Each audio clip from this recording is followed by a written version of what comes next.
یہ قرآن اب بھی تم ایسے محسوس کرو کہ جیسے تمہارے دل پر نازل ہو رہا ہے۔ اور مجھے یاد آیا امام ابن قیم رحمۃ اللہ علیہ، ان کا ایک بڑا پیارا جملہ ہے۔ وہ کہتے ہیں قرآن کے بعض پڑھنے والے ایسے ہیں کہ جب وہ قرآن کو پڑھتے ہیں تو یوں محسوس کرتے ہیں کہ قرآن مصحف میں لکھا ہوا نہیں ہے، ان کے اپنے دل کے اوپر کندہ ہے، دل کے اوپر سے پڑھ رہے ہیں، یعنی اتنی کامل مطابقت وہ محسوس کرتے ہیں، اپنی فطرت، ہیومن نیچر اور قرآن کے اندر اتنی مطابقت ہے، اس طرح وہ ٹیلی کرتے ہیں ایک دوسرے کے ساتھ کہ محسوس ہوتا ہے کہ وہ کتاب ان صفحات میں لکھی ہوئی نہیں ہے بلکہ لوح قلب پر لکھی ہوئی ہے کہ جہاں سے وہ انسان اسے پڑھ رہا ہے۔ تو پہلی بات تو قرآن مجید کی آیت کے حوالے سے اس پہلو سے ہمارے سامنے آئی کہ جو تاثیر ہے ذات ربانی کی تجلی کی، وہی تاثیر ہے اس قرآن مجید کی، بشرطے کہ ہمارے دل جو ہیں وہ کچھ اپنے اندر اس استعداد اور صلاحیت کو پیدا کریں۔ دوسرا مقام ہے سورہ یونس کا۔ اب کسی کلام کی عظمت کا دوسرا پہلو ہو سکتا ہے اس کی افادیت کے اعتبار سے، اس سے فائدہ کیا ہوگا نوع انسانی کے لیے۔ دیکھیے دو آیات، یہ عظیم خزانے ہیں عظمت قرآن کے۔ سورہ یونس میں یا ایھا الناس، اے لوگو، قد جاءتکم موعظۃ من ربکم وشفاء لما فی الصدور وہدی ورحمۃ للمؤمنین۔ چار الفاظ نوٹ کر لیجیے۔ اے لوگو، آ گئی ہے تمہارے پاس وہ چیز تمہارے رب کی طرف سے جو موعظہ ہے۔ موعظہ کسے کہتے ہیں؟ نصیحت۔ اس بات کو ذرا سمجھ لیجیے ترتیب کیا ہے۔ نصیحت اسے کہتے ہیں، جی رہا نہیں جا رہا، میں نے اس کی ترتیب بدلی ہوئی ہے۔ مجھے یاد دلایا ایک صاحب نے کہ سورہ رحمان کی ابتدائی آیات کا بیان تو رہ گیا، وہ رہا نہیں، میں نے پڑھا کسی اور ترتیب سے تھا، بیان کسی اور ترتیب سے کر رہا ہوں۔ پڑھنے میں 4، 2 اور 1، اور اب جو میں بیان کر رہا ہوں پہلے ایک آیت سورہ حشر کی جو بیان کی، اب 2 آیات ہیں سورہ یونس کی۔ لوگوں، تمہارے پاس آ گئی ہے تمہارے رب کی طرف سے موعظت، اور تمہارے سینوں کے اندر جو روگ ہیں ان کے لیے علاج۔ توجہ کیجئے گا، ہم نے قرآن کو کیا سمجھا ہے؟ صرف ایک مقدس کتاب، ایک حصول ثواب یا ایصال ثواب کا آلہ۔ قرآن ہے کیا؟ نمبر 1 موعظہ۔ موعظہ کسے کہتے ہیں؟ وعظ اسے کہتے ہیں وہ بات جس سے دل نرم ہو جائے، دل کے اندر گداز پیدا کرنے والی شے۔ وجہ کیا ہے؟ اعلیٰ سے اعلیٰ حکیمانہ بات کسی سے کہی جائے، دل سخت ہے، اثر نہیں ہوگا، ایک کرسٹ آ جاتا ہے انسان کے دل کے اوپر۔ جیسے کہ یہود کے علماء کے بارے میں فرمایا گیا، ثم قست قلوبکم فہی کالحجارۃ او اشد قسوۃ وان من الحجارۃ لما يتفجر منه الانہار وان منها لما يهبط من خشیۃ اللہ وان منها لما يشقق فيخرج منه الماء۔ اے لوگوں، پھر تمہارے دل سخت ہوتے چلے گئے، پھر وہ پتھروں کے مانند سخت ہو گئے، بلکہ ان سے بھی زیادہ سخت، اس لیے کہ پتھروں میں تو وہ بھی ہوتے ہیں کہ جو اللہ کے خوف سے گر جاتے ہیں، پتھروں میں وہ بھی ہوتے ہیں کہ جو اللہ کی خشیت سے پھٹ جاتے ہیں، ان میں سے پانی بہ نکلتا ہے۔ پتھر تو اس طرح کے ہیں، لیکن انسان کا دل جب سخت ہو جائے، جب پتھر بن جائے، تو کوئی شے دنیا کی اس کی سختی کا مقابلہ نہیں کر سکتی۔ پہلے اس سختی کو نرم کریں گے، جیسے زمین ہے چٹیل زمین، اس زمین کے اندر ہل چلے گا تو بارش جو ہے فائدہ دے گی، اس کو آپ زمین کو نرم کرتے ہیں تاکہ وہ بارش کو جذب کرے، ورنہ چٹیل زمین ہے سخت، وہ پانی بہ جائے گا اور وہ زمین کے اندر جذب نہیں ہوگا۔ تو پہلا لفظ استعمال کیا موعظہ۔ یہ قرآن واعظ ہے، نصیحت ہے، دلوں کو نرم کرتا ہے، دلوں پر جو کرسٹ آ گیا ہے سخت، اسے توڑتا ہے، اس میں ہل چلاتا ہے۔ پھر کیا کرتا ہے؟ پھر جب یہ جذب ہوتا ہے، شفاء لما فی الصدور، جو سینے کے روگ ہیں ان کے لیے شفا۔ اب آپ غور کیجئے گا، علامہ اقبال نے انہی 2 اعتبارات سے مسلمانوں کا مرثیہ کہا ہے کہ مسلمانوں نے اس قرآن کو نہ موعظہ کے لیے استعمال کیا اور نہ تزکیہ نفس کے لیے استعمال کیا، بلکہ اس کو تو صرف بنا لیا ہے وہ جان آسانی سے نکالنے کا نسخہ یا ایصال ثواب کا آلہ۔ چنانچہ کہتے ہیں واعظ کے لیے واعظ دستاں زن و افسانہ بند۔ واعظ جو ہے ہمارے داستانے کہتے ہیں، افسانے کہتے ہیں، قصے کہتے ہیں، لطیفے کہتے ہیں۔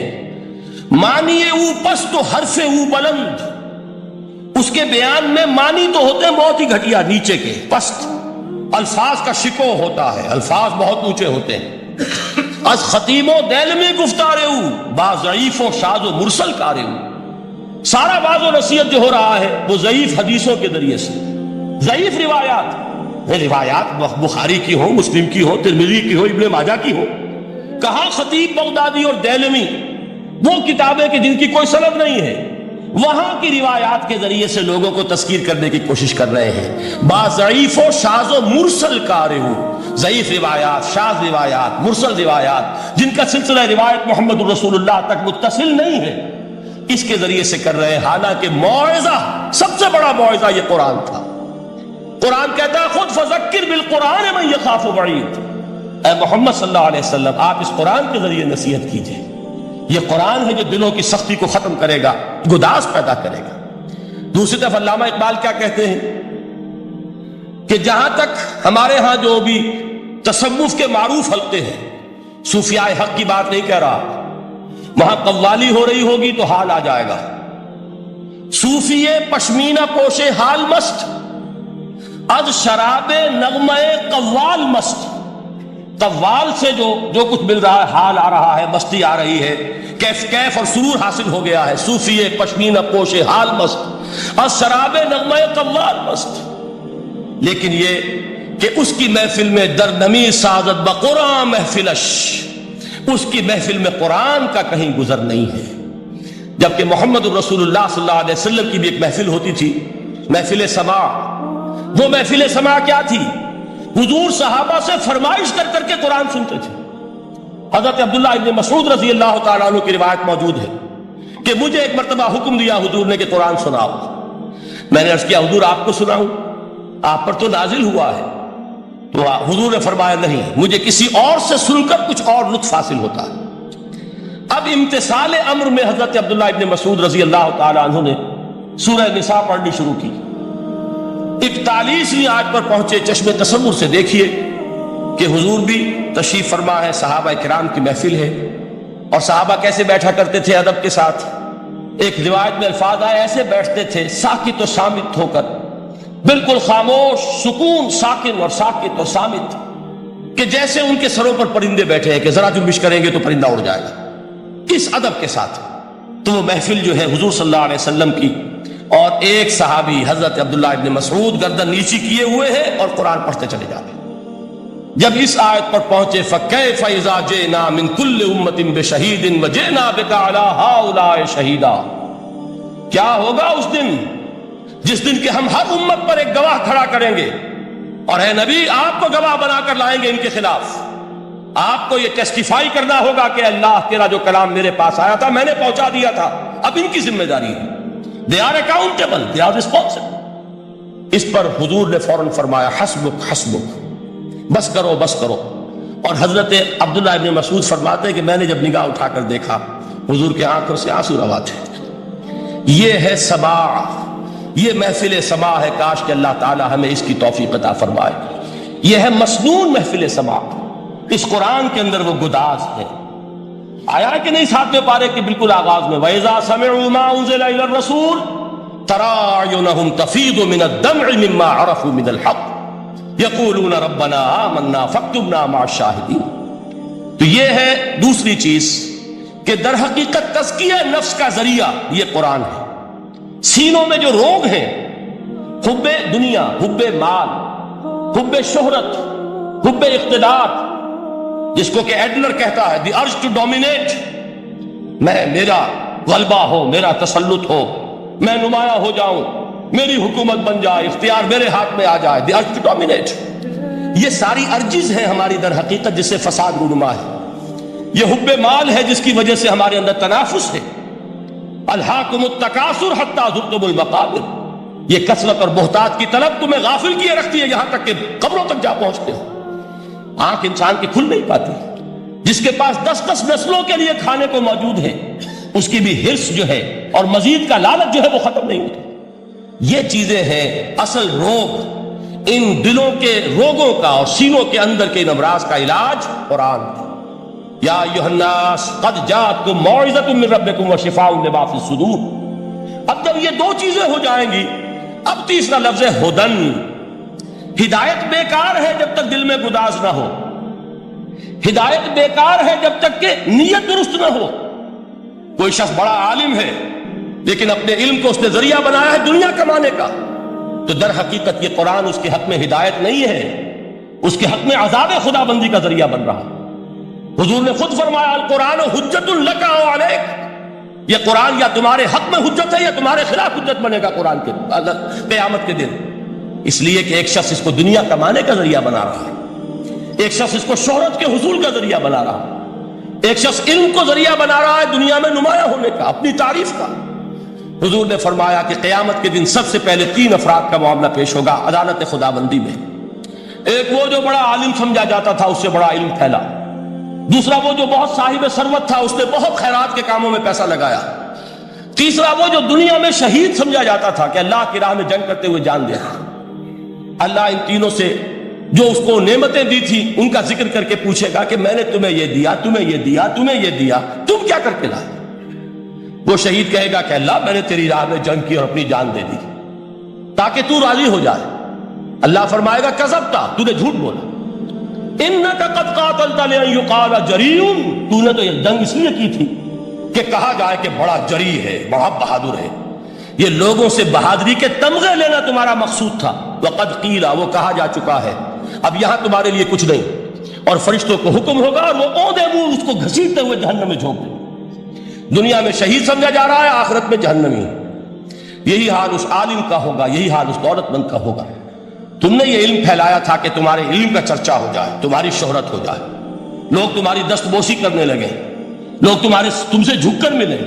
وہ دنیا میں ہو گیا، تمہارا مطلوب مل چکا، تمہارا مقصود حاصل ہو چکا، اب یہاں کچھ نہیں۔ تو جان لیجئے کہ جب تک دلوں کے روگ درست نہ ہوں، علم بیکار ہے، ہدایت قطعاً غیر مفید ہے۔ پہلے دلوں کا کرس اترے، اس کی سختی دور ہو، یہ ہے موعظہ۔ دلوں کے اندر سے حب جاہ، حب دنیا، حب مال نکلے، یہ ہے تزکیہ۔ شفاء لما فی الصدور، اب ہدایت خدا بندی، اب راستہ آپ دیکھیں گے اور اس راستے پر چلیں گے۔ یہ ہدایت جو ہے دنیا میں، یہی آخرت میں رحمت کی شکل میں ظاہر ہوگی۔ جنہوں نے اس قرآن کی ہدایت سے فائدہ اس دنیا میں اٹھایا، آخرت میں رحمت خدا بندی کی بدلیاں ان پر سائے کریں۔ ایک حدیث میں تو باقاعدہ الفاظ آئے ہیں کہ سورہ بقرہ اور سورہ آل عمران یہ 2 بدلیوں کی صورت میں ظاہر ہوں گی میدان حشر میں، اور ان لوگوں پر سایہ کریں گی کہ جن کو ان سے بڑی محبت تھی۔ یہ 4 الفاظ نوٹ کر لیجئے اسی ترتیب کے ساتھ۔ یا ایھا الناس قد جاءتکم موعظۃ من ربکم وشفاء لما فی الصدور وہدی ورحمۃ للمؤمنین قل بفضل اللہ وبرحمتہ، اے نبی کہہ دیجئے یہ اللہ کا بڑا فضل ہے، لوگوں سمجھو، اس کی بڑی رحمت کا ظہور ہوا ہے اس قرآن کی شکل میں، اس کی رحمت کا مظہر عدم قرآن ہے، اس کے فضل کا سب سے بڑا ثبوت قرآن ہے۔ فَبِذَلِكَ فَلْيَفْرَحُوا، اس پر انہیں خوشیاں منانی چاہیے۔ اترانا ہے تو اس پر اترائیں کہ اتنی بڑی دولت ہمارے پاس ہے، اتنا بڑا احسان ہے جو اللہ نے ہم پر کیا ہے۔ فَبِذَلِكَ فَلْيَفْرَحُوا هُوَ خَيْرٌ مِّمَّا يَجْمَعُونَ، جو چیزیں یہ جمع کرنے کی فکر کر رہے ہیں ان سے کہیں زیادہ قیمتی یہ قرآن ہے۔ کاش کہ یہ 2 آیات تھی ہمارے قلب کے اوپر، یہ کندہ ہو جائے۔ پہلی بات میں نے عرض کی تھی، اس کا شعور ہر ایک کے لیے ممکن نہیں، اس کا باطن بیدار ہو چکا ہو۔ لو انزلنا هذا القرآن على جبل لرأيته خاشعا متصدعا من خشیۃ اللہ، جن کی ارواح بیدار ہو چکی ہوں وہ قرآن کی اس تاثیر کو محسوس کریں گے۔ لیکن یہ دوسری چیز ہے کہ جو ہمارے لیے پریگمیٹک پہلو سے، عملی اعتبار سے، افادے کے اعتبار سے یہ 4 الفاظ اور رحمت اور فضل خدا بندی کا سب سے بڑا مظہر، اور خوشیاں مناؤ کہ اللہ کی یہ نعمت تمہارے پاس موجود ہے۔ اب وہ تیسرا مقام ہے سورہ رحمان کا، بڑی چھوٹی چھوٹی آیات۔ آپ نے سنا ہوگا حضور نے سورہ رحمان کے بارے میں فرمایا ہے، سورۃ الرحمان عروس القرآن، یہ سورہ رحمان جو ہے یہ قرآن کی دلہن ہے۔ جیسے دلہن کو آپ خوشنما لباس پہناتے ہیں، آراستہ پیراستہ، اس کو گہنے اور اس کو زیور پہناتے ہیں، تو جس طریقے سے سجاتے ہیں آپ دلہن کو، اللہ تعالیٰ نے ایک سورت قرآن مجید میں ایسی رکھی ہے سورہ رحمان کہ اسے خوب سجایا ہے۔ اس میں الفاظ کا در و بست، اس کا اپنا ایک ڈیوائن میوزک ہے۔ وہ تو اللہ تعالیٰ قراء جو ہے، خاص طور پر مصر کے قراء، اللہ تعالیٰ ان پر رحمت نازل فرمائے، ان کی خطاؤں سے درگزر کرے۔ جس طرح قرآن کے انٹرنسک میوزک کو انہوں نے واضح کیا ہے۔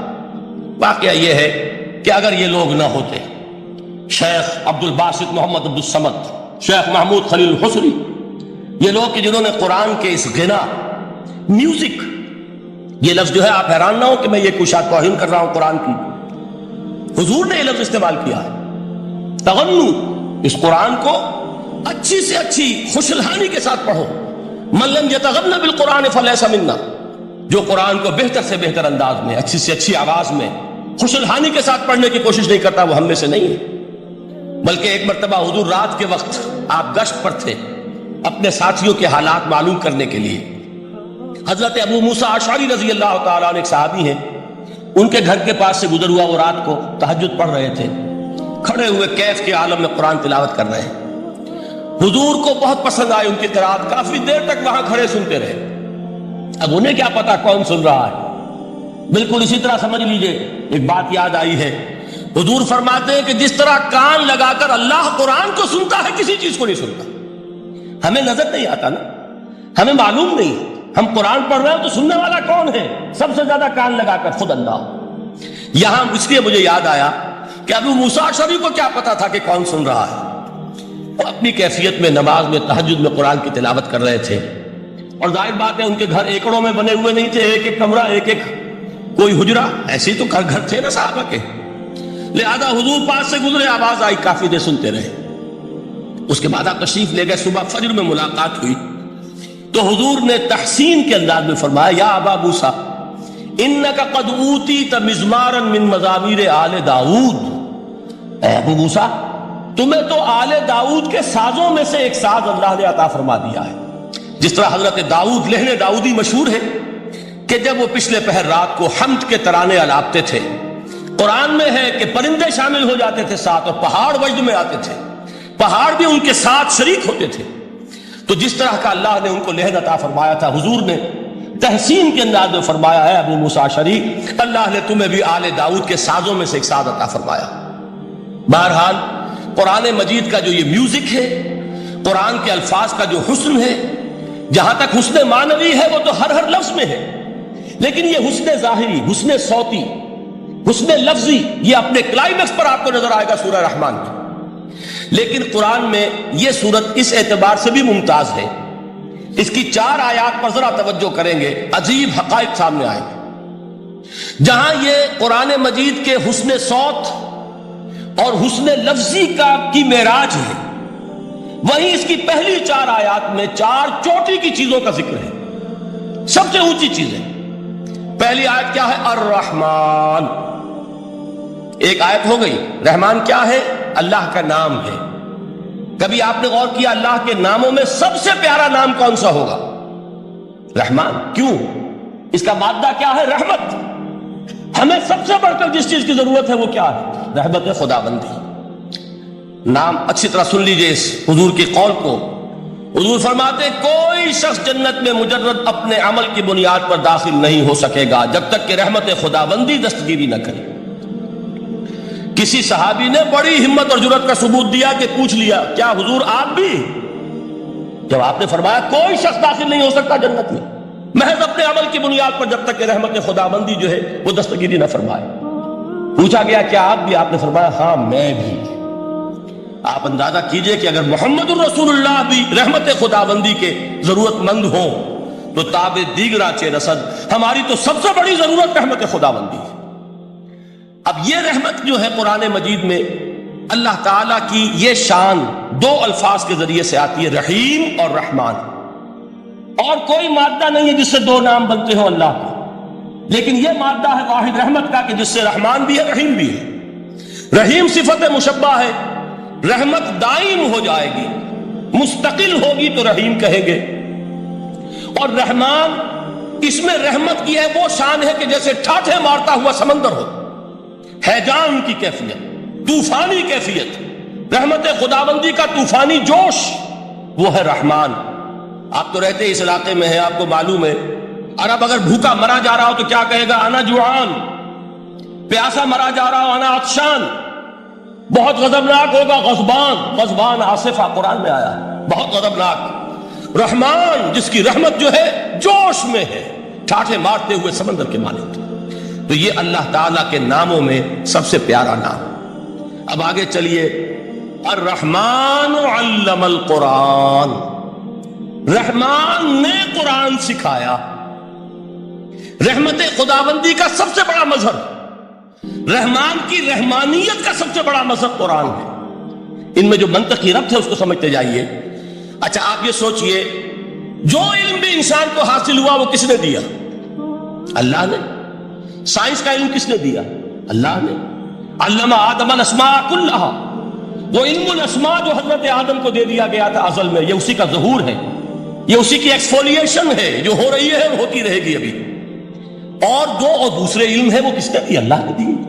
لا یحیطون بشیء من علمہ الا بما شاء، مخلوق میں سے کوئی اللہ کے علم میں سے کسی شے کا احاطہ نہیں کر سکتا مگر وہ جتنا اللہ دینا چاہے۔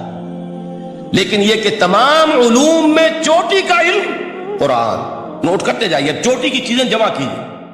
اللہ کے ناموں میں چوٹی کا نام رحمان، اللہ نے جو کچھ انسان کو سکھایا اس میں چوٹی کا علم قرآن۔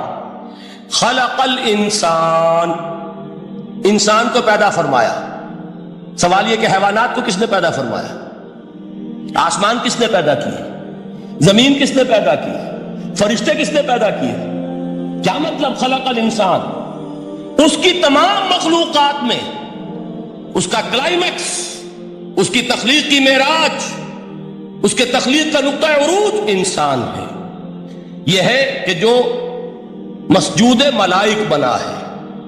وَلَقَدْ كَرَّمْنَا بَنِي آدَمَ وَحَمَلْنَاهُمْ فِي الْبَرِّ وَالْبَحْرِ وَرَزَقْنَاهُمْ مِنَ الطَّيِّبَاتِ وَفَضَّلْنَاهُمْ عَلَى كَثِيرٍ مِّمَّنْ خَلَقْنَا تَفْضِيلًا۔ تو تخلیق میں سب سے اونچی تخلیق انسان کی، علموں میں سب سے اونچا علم قرآن کا، اللہ کے ناموں میں سب سے اونچا نام رحمان۔ اب آئیے چوتھی چیز، علمہ البیان، انسان کو بیان کی صلاحیت عطا فرمائی۔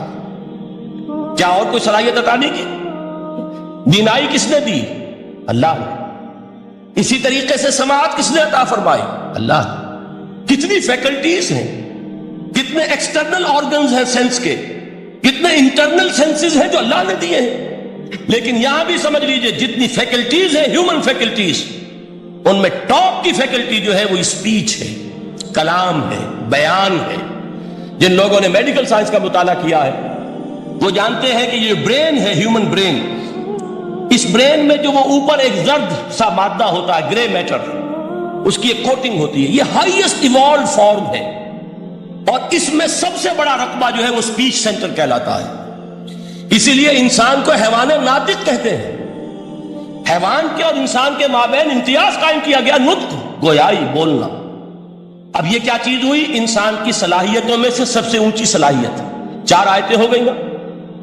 اللہ کے ناموں میں سب سے چوٹی کا نام رحمان، اس نے جو علوم پیدا کیے ان میں چوٹی کا علم قرآن، اس نے جو مخلوقات پیدا فرمائی ان میں چوٹی کی مخلوق انسان، انسان کو جو صلاحیتیں اور استعدادات عطا فرمائی ان میں چوٹی کی استعداد بیان۔ جمع کیجئے، نتیجہ کیا نکلے گا؟ وہ نتیجہ ایک حدیث نبوی کی شکل میں سامنے آتا ہے۔ پہلی حدیث میں نے یہی پڑھی تھی، اس کے راوی کون ہے؟ عثمان ابن عفان۔ میں حیران ہوتا ہوں وہ قافیہ یہاں بھی موجود ہے، رحمان، قرآن، بیان، انسان، عثمان، عفان، باپ کا نام بھی اسی وزن پر ہے، عثمان ابن عفان۔ عن عثمان ابن عفان رضی اللہ تعالی عنہ قال قال رسول اللہ صلی اللہ علیہ وسلم، حضرت عثمان شہید مظلوم ذو النورین رضی اللہ تعالی عنہ فرماتے ہیں کہ اللہ کے رسول صلی اللہ علیہ وسلم نے فرمایا، خیرکم من تعلم القرآن وعلمہ، تم میں سے بہترین لوگ وہ ہیں جو قرآن سیکھیں اور سکھائیں۔ قوت بیان جو تمہاری ٹاپ فیکلٹی ہے، اس کا استعمال کسی گھٹیا کام کے لیے نہیں ہونا چاہیے۔ دیکھیں اردو میں محاورہ ہے کہ توپ سے مکھی نہیں ماری جاتی، توپ بنائی گئی ہے کسی بڑی شے کے لیے، مکھی مارنے کے لیے توپ استعمال نہیں ہوتی۔ یہ قوت بیان جو ہے، جو ٹاپ موسٹ فیکلٹی ہے ہیومن، جو فیکلٹیز ہیں ان میں سے، اس کا استعمال بھی ٹاپ موسٹ ہونا چاہیے۔ قرآن کو بیان کرو، وہ جیسے کہ علامہ اقبال نے کہا ہے، بلکہ غالباً ان کے قبر پر آس پاس جو اشعار لکھے ہوئے ان میں سے ایک یہ بھی ہے، اگر یک قطرہ خونداری، اگر مشتے پرے داری، بیابامن تو آموزم طریق شاہ بازی را، اگر تمہارے اندر ایک قطرہ بھی خون کا ہے اور مٹھی بھر بھی پر اگر اللہ نے دیے ہیں تو ہے میرے پاس آؤ کہ میں تمہیں شہبازی کے طریقے سکھاؤں. اسی طرح جان لیجئے اگر اللہ نے قوت گویائی عطا فرمائی، اگر اللہ نے تمہیں حیوان ناطق بنایا، اگر اللہ تعالیٰ نے تمہیں یہ صلاحیت عطا فرمائی، اس صلاحیت کا مصرف دنیا کو نہ بناؤ، اس صلاحیت کا مصرف اللہ کے کلام کو پھیلانے پر اس کو صرف کرو. خیرکم من تعلم القرآن وعلمہ. خیر جب لفظ آتا ہے بغیر من کے، ورنہ تو آتا ہے خیر من ہو، تو یہ ہوگی کمپیریٹو جو ایک ایڈجیکٹو جو ہوتی ہے، لیکن یہ سپرلیٹو ڈگری ہے جب بغیر من کے ہوگا. خیرکم، دی بیسٹ امنگسٹ یو، جو تم میں بہترین لوگ ہیں وہ کون ہیں؟ من تعلم القرآن وعلمہ، جو قرآن سیکھیں اور سکھائیں، قرآن پڑھیں اور اسے بیان کریں. آج جان لیجئے سب سے بڑی ضرورت اس بات کی ہے کہ آج کا قرآن پڑھیں. آپ حیران ہوں گے کہ یہ کیا کہا اس میں. دیکھیے قرآن اترا ہے 1400 برس پہلے، لیکن تا قیام قیامت نوع انسانی کو جتنے مسائل درپیش ہوں گے ان سب کا حل اس میں ہے.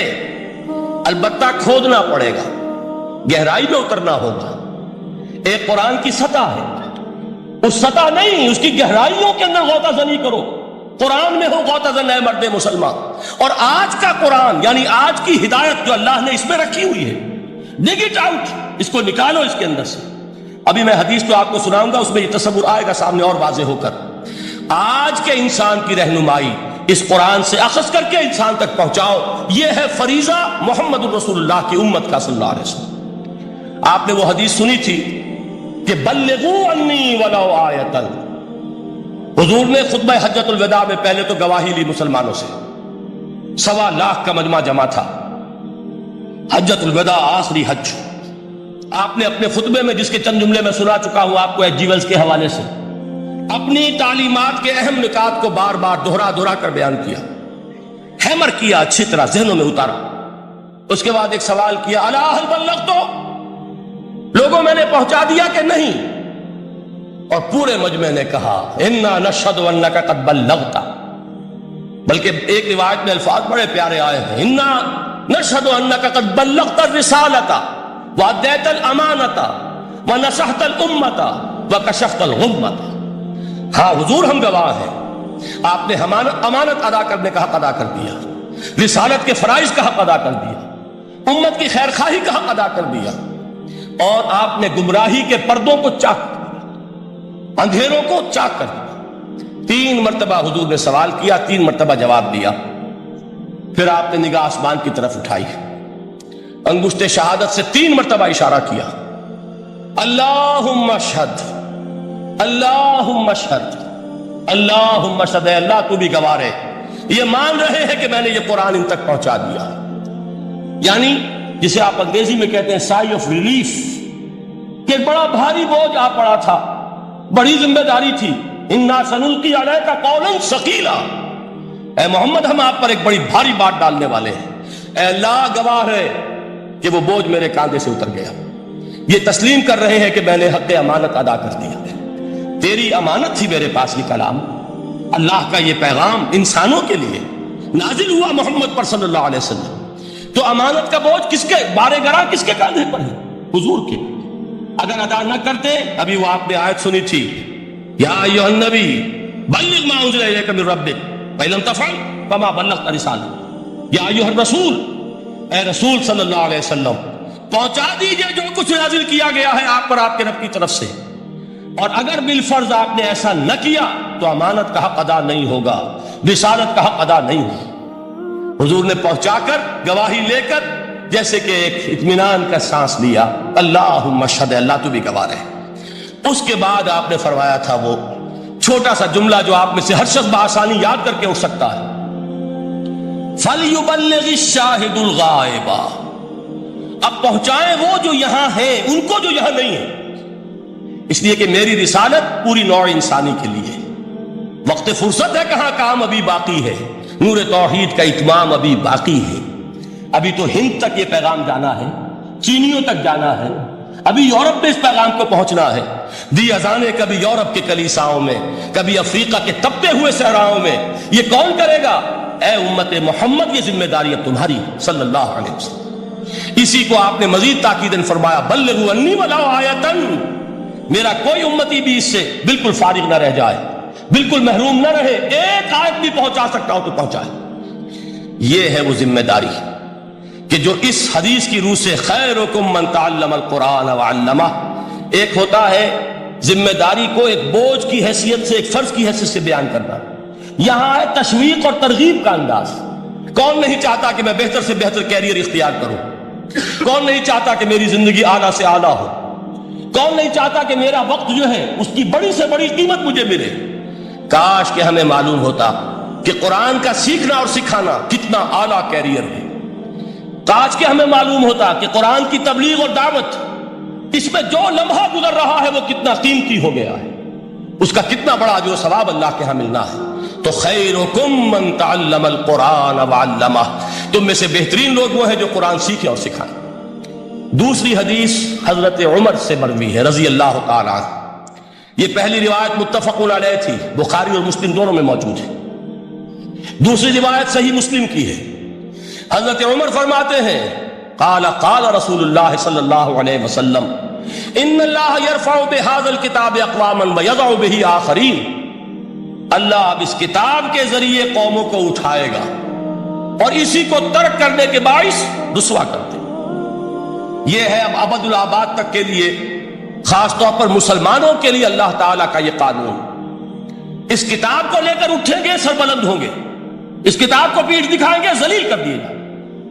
یہ گویا کہ اب امت مسلمہ کی قسمت جو ہے وہ تلے گی اس کتاب کی میزان میں، اسی میں طے ہوگا کہ ان کے لیے عروج ہو یا زوال ہو۔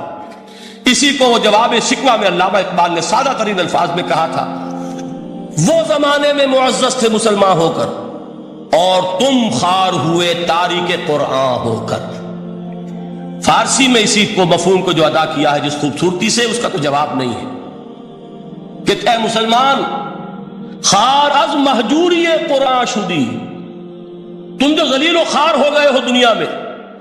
ایک سوال شاعر نے کبھی کیا تھا، بڑا پیارا سوال تھا، ہے آج کیوں ذلیل کے کل تک نہ تھی پسند گستاخی فرشتہ ہماری جناب۔ بڑا پیارا سوال ہے، جواب علامہ اقبال دے رہے ہیں خار از مہجوری قرآن شدی، قرآن سے لا تعلق ہونے کی بنیاد پر تم ذلیل و رسوا ہوئے۔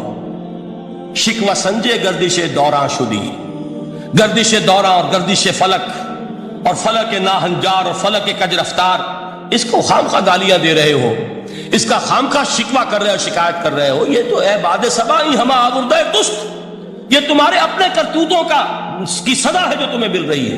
تم نے قرآن کو پیٹھ دکھائی، تم ذلیل و رسوا کر دیے۔ خار از مہجوری قرآن شدی، شکوہ سنجے گردش دوراں شدی، اے چو شبنم بر زمیں افتندئی، در بغل داری کتاب زندئی، اے وہ قوم جو شبنم کی طرح زمین پر پڑی ہے، اغیار اسے پاؤں تلے روند رہے ہیں، جیسے آپ صبح کو سیر کرنے نکلتے ہیں، سبزے پر پڑی ہوئی شبنم اسے آپ روندتے ہیں اپنے قدموں تلے۔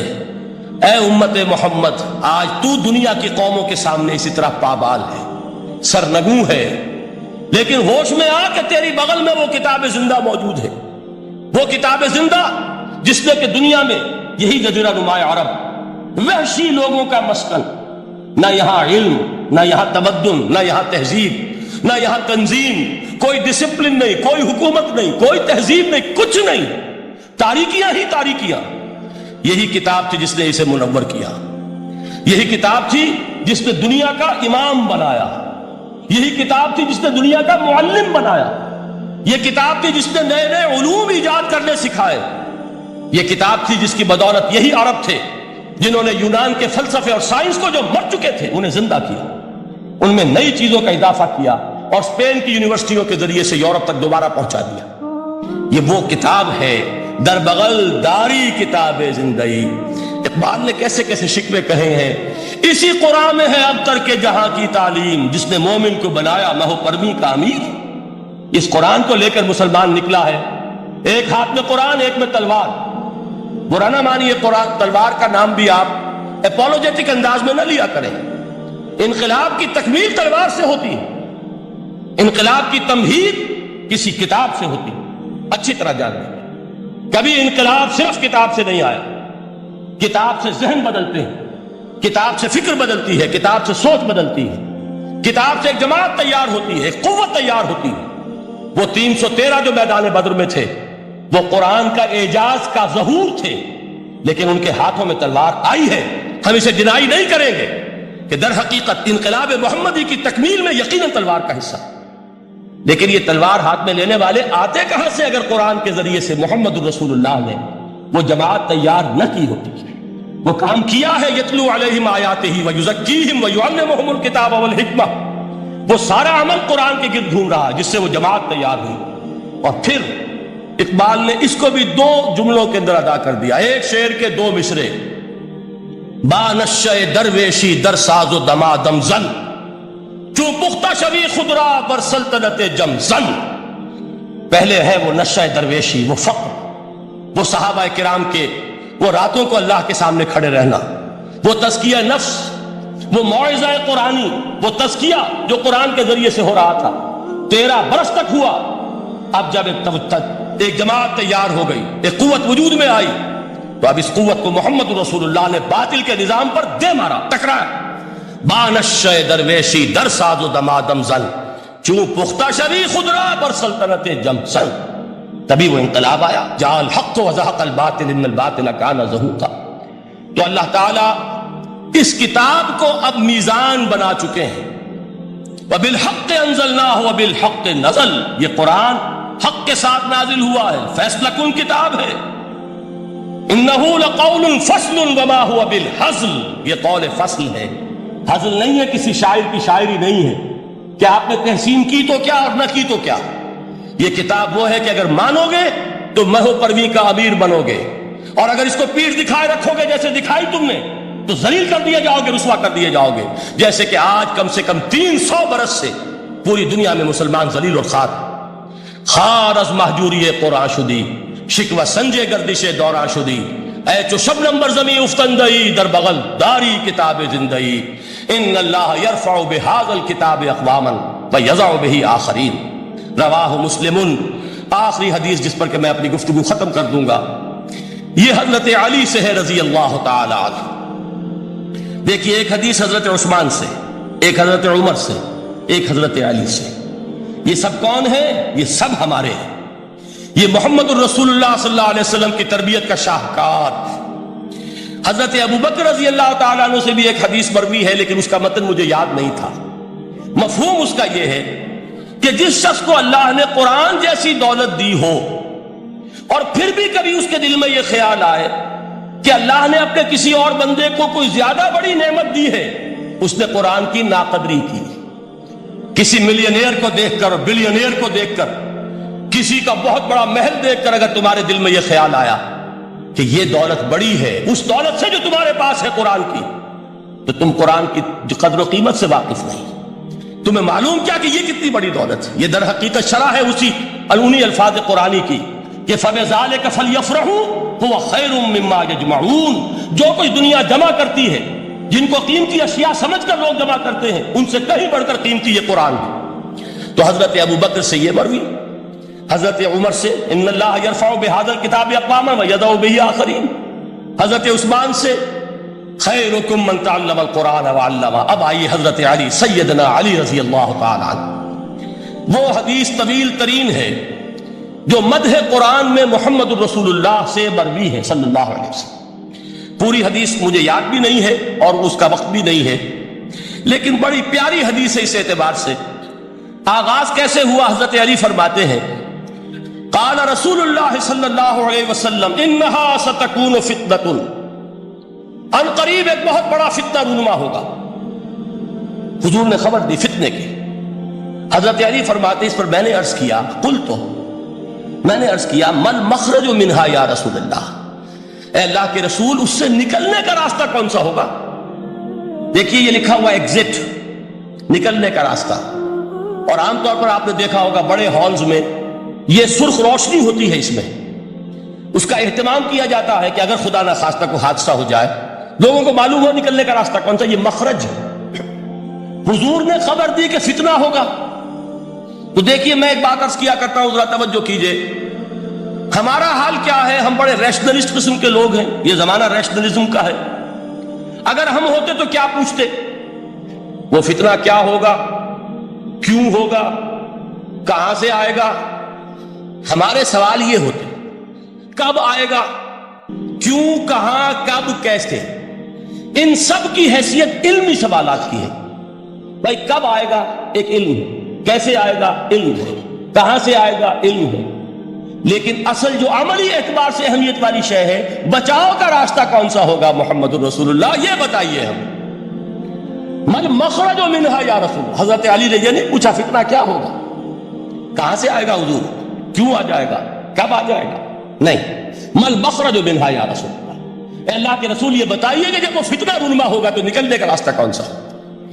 اس کا جواب ہے, ارشاد فرمایا محمد الرسول اللہ نے, کتاب اللہ, اللہ کی کتاب ہے وہ مخرج. یہ کتاب ہے کہ جس کو تھامو گے تو فتنوں سے محفوظ رہو گے.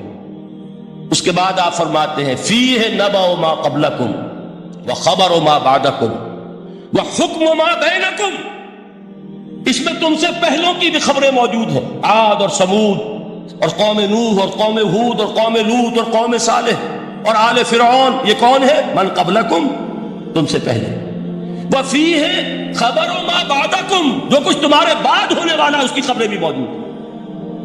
لیکن وہ کیسے ہوں گی, وہ بٹوین دی لائنز ہوں گی, وہ بین السطور ہوں گی. ان کے لیے انسان کو, آپ کو معلوم ہے ایک عبارت میں سطور ہوتی ہے اور ایک درمیان میں ہوتا ہے, ان کے کچھ لکھا ہوا نہیں ہوتا. You have to read between the lines. Quran میں بعد میں آنے والے حالات بھی درج ہیں, لیکن اس طرح نہیں جیسے کہ پچھلے حالات درج ہیں. اس کے لیے ذرا ان ڈیپتھ پونڈرنگ اوور, غور و فکر اور تدبر کی ضرورت ہوگی. وحکم ما بینکم, اور جتنے اختلافات تمہارے اندر پیدا ہوں گے تا قیام قیامت, ان سب کا فیصلہ بھی اس کتاب میں موجود ہے.